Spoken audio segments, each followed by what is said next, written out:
విజయవాడ నగరాన్ని వర్షాలు ముంచెత్తడంతో చాలా ప్రాంతాలు జలదిగ్బంధంలో చిక్కుకున్నాయి. సహాయక చర్యల్లో ఎన్డీఆర్ఎఫ్, ఎస్డీఆర్ఎఫ్ బృందాలు శ్రమిస్తున్నాయి. నేడు మరికొన్ని ఎన్డీఆర్ఎఫ్ బృందాలు రాష్ట్రానికి రానున్నాయి. ఏపీలో వరదలకు ఇప్పటి వరకు 19 మంది మృతి చెందగా విజయవాడలోనే 11 మంది మరణించారు. 176 పునరావాస కేంద్రాల్లో 49,127 మంది బాధితులు ఉన్నట్లు తెలుస్తుంది.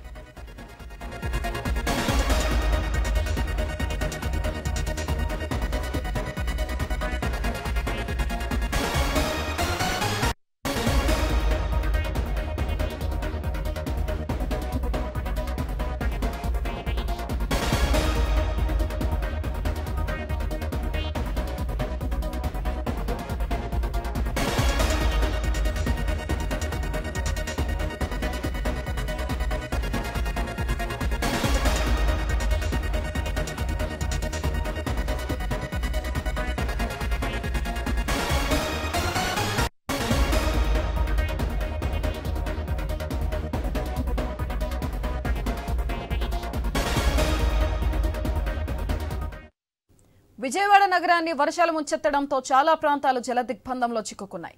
సహాయక చర్యల్లో ఎన్డీఆర్ఎఫ్, ఎస్డీఆర్ఎఫ్ బృందాలు శ్రమిస్తున్నాయి. నేడు మరికొన్ని ఎన్డీఆర్ఎఫ్ బృందాలు రాష్ట్రానికి రానున్నాయి. ఏపీలో వరదలకు ఇప్పటి వరకు 19 మంది మృతి చెందగా విజయవాడలో 11 మంది మరణించారు. 176 పునరావాస కేంద్రాల్లో 49,127 మంది బాధితులు ఉన్నట్లు తెలుస్తుంది.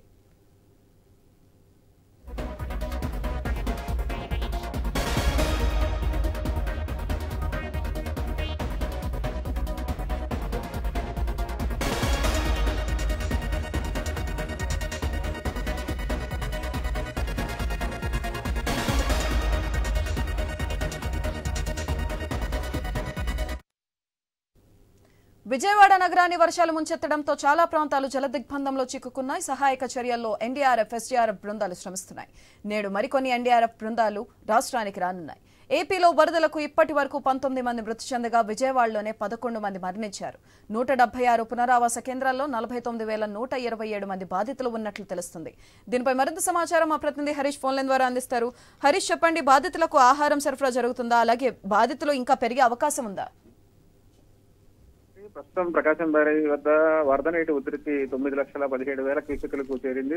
క్రమంగా వరద తగ్గుముఖం పట్టడంతో కృష్ణలంక పరిసర ప్రాంతాల్లో ఒక రకంగా వరదకి సంబంధించినటువంటి తీవ్రత తగ్గిందని చెప్పుకోవచ్చు. ఎగువ ప్రాంతాల్లో వరద తీవ్రత పూర్తిగా తగ్గింది. అదేవిధంగా కృష్ణలంక, రణదేవి నగర్, రామలింగేశ్వర నగర్ లో ఉన్నటువంటి లోతట్టు ప్రాంతాల్లో అయితే ప్రస్తుతం ఇంకా వరద నీటికి సంబంధించినటువంటి ప్రవాహం కొనసాగుతున్నటువంటి పరిస్థితి కనిపిస్తుంది. ఎందుకంటే లోతట్టు ప్రాంతాలు కావడంతో అక్కడ ప్రభావం ఎక్కువగా ఉండేటువంటి సిచ్యువేషన్ ఉంది. సో ఇలా చూసుకుంటే కనుక అటు సింగనగర్ ప్రాంతం, బుడమేరుకు సంబంధించినంత వరకు కూడా సింగనగర్ ప్రాంతంలో కొంతవరకు కూడా ఇబ్బందికరమైనటువంటి సిచ్యువేషన్స్ ఉన్నాయి. బుడమేరు పరిసర ప్రాంతాల్లో, పరివాహక ప్రాంతాల్లో అయితే కొంతవరకు కూడా ప్రజలు ఇంకా ముంపు ప్రాంతాల్లోనే ఉన్నారు.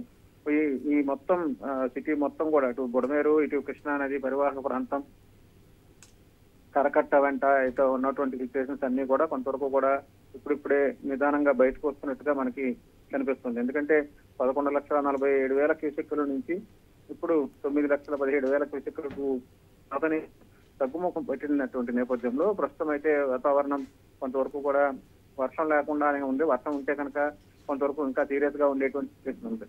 వరుణుడు కొంతవరకు కరుణించడంతో ముంపు ప్రాంతాల్లో ఉన్నటువంటి వాళ్ళకి కొంతవరకు కూడా ఊపిరి పీల్చుకునేటువంటి పరిస్థితి కనిపిస్తుంది. ఎందుకంటే ఒకవైపు ప్రభుత్వం సహాయక చర్యలు, ఆహార పదార్థాలు, మందులు, పాలు వంటి అత్యవసరమైనటువంటి సదుపాయాలను కూడా కల్పిస్తున్నటువంటి సిచ్యువేషన్ ఉంది. సో ఇలాగా విజయవాడ చుట్టుపక్కల ప్రాంతాలు, అటు ప్రకాశం బ్యారేజీ పరివాహక ప్రాంతం, కృష్ణలంక, రామలింగేశ్వర నగర్ పరిసర ప్రాంతాలు మొత్తం చూసుకుంటే కనుక ఎక్కడికక్కడ అధికార యంత్రాంగం పూర్తిగా అప్రమత్తమైంది. ముఖ్యమంత్రి స్వయంగా రంగంలో దిగినటువంటి నేపథ్యంలో జిల్లా అధికారులు అక్కడ జగ్గేపేట నుంచి మొదలుకొని దిగువ ప్రాంతంలో ఉన్నటువంటి అవినిగడ్డ వరకు కరకట్ట వెంట ఉన్నటువంటి సిచ్యువేషన్స్ ని అంచనా వేసి ఎప్పటికప్పుడు పరిస్థితులను అదుపు చేసేటువంటి ప్రయత్నం చేస్తున్నారు. ప్రధానంగా ప్రాణ నష్టం లేకుండా చూడటానికి విశ్వ ప్రయత్నాలు చేస్తున్నారు. ఆస్తి నష్టం వరద తీవ్రతకి పెరిగినప్పటికీ కూడా కొంతవరకు అయితే వరద తీవ్రత వంటి ప్రధాన ప్రాంతాల్లో ఎదుర్కొనేటువంటి సమస్యలు ఎవరైతే బాధితులు ఎవరైతే ఉంటారో వాళ్ళందరినీ కూడా పూర్తిగా సహాయక చర్యలకు, సహాయక శిబిరాలకు ఇప్పటికే తరలించినటువంటి నేపథ్యంలో అక్కడ వాళ్ళందరికీ కూడా పూర్తిగా అన్ని సదుపాయాలు కల్పిస్తూ ప్రభుత్వం వారిని నిరంతరం పర్యవేక్షిస్తున్నటువంటి సిచ్యువేషన్ అయితే మనకి కనిపిస్తుంది. Sudhatri. Right, thank you Harish.